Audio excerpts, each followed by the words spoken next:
implantes de mama, bichectomía para mejorar todo lo que es la región del cuello, de las mejillas, y botox, ¿verdad?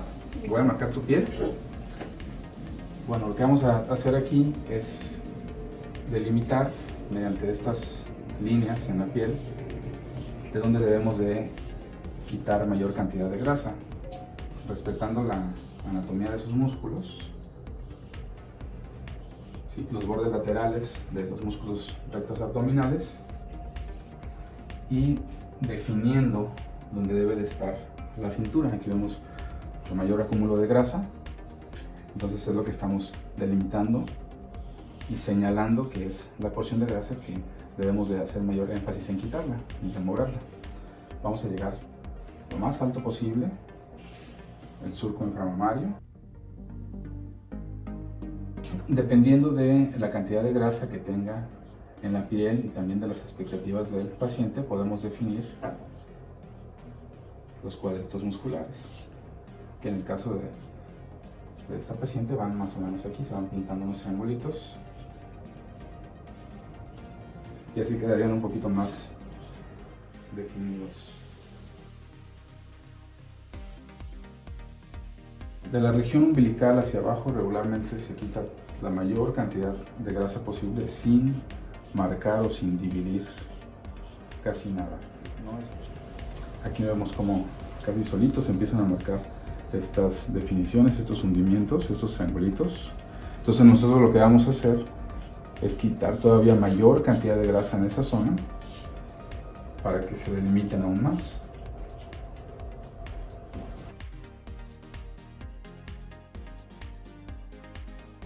Para definir la región glútea, lo hacemos de esta forma, delimitando nuevamente los bordes de lo que debe de ser el glúteo. Aquí podemos percibir que hay un acúmulo de grasa, entonces hay que delimitarlo para removerlo en su totalidad.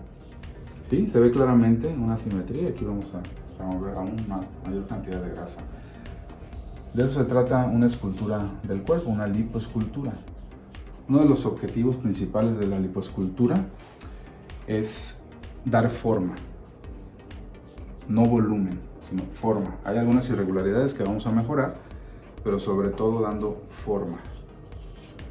Eso es muy importante aclarárselos a los pacientes por las expectativas que tienen a veces de volúmenes muy grandes.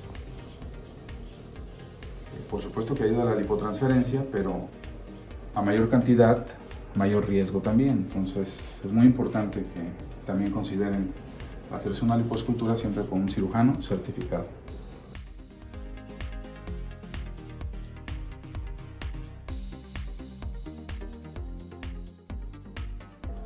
Todo esto mediante unos pequeños orificios de unos 5 milímetros que vamos a hacer aquí, y hasta por ahí vamos a entrar con las cánulas a succionar toda esa grasa que sobra. Y en cuanto al volumen de los implantes mamarios, es muy importante saber cuáles son las expectativas de nuestro paciente, qué cantidad de volumen y cuál es el objetivo de ponerse implantes, porque podemos mejorar el volumen, podemos mejorar la forma, podemos levantar un poquito y llenar ese vacío de piel que se ve aquí en el polo superior. Considero que para lograr este objetivo voy a hacer esta maniobra, ¿sí? Que levante, que llene esa cantidad de piel.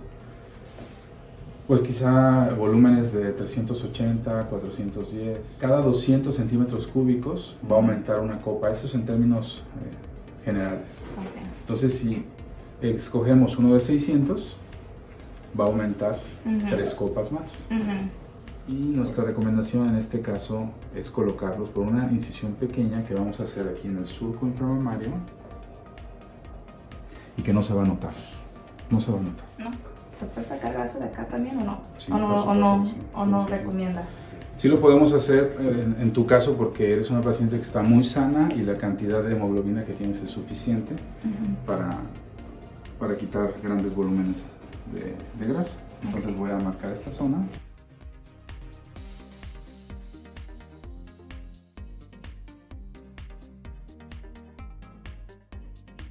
evitan que se rocen en esta región y es mucho más cómodo incluso también usar los shorts y todo, ¿verdad?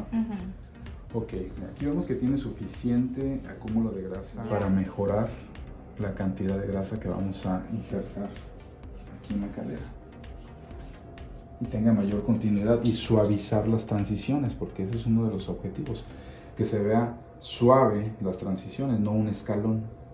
Entonces hay que suavizar esta zona de aquí.